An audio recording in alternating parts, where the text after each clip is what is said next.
Beginilah kondisi Danau Teluk Kelam di Kecamatan Teluk Kelam, Kabupaten Oki. Danau yang beberapa tahun lalu sebagai tempat destinasi wisata air dan tempat venue atlet dayung, kondisinya sangat memprihatinkan.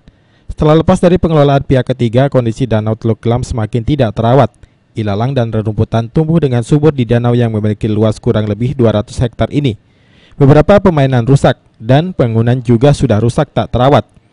Padahal pemerintah Kabupaten Ogan Komering Ilir telah mengalokasikan dana perawatan sebesar 100 juta rupiah per tahunnya.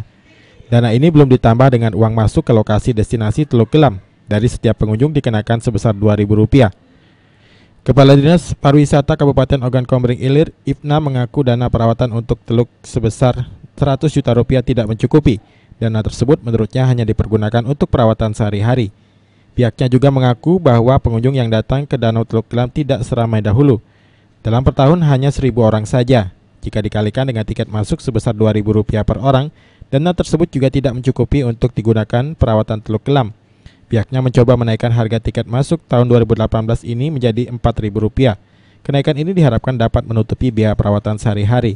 Per bulan hanya 100 orang saja per bulan, sekitar 100 itu. Jadi 1 tahun itu 1.200 pengunjung. Ini disebabkan mungkin karena kurang pemeliharaannya, masih belum, promosinya belum bagus lah ya. Ahmad Romawi, PAL TV.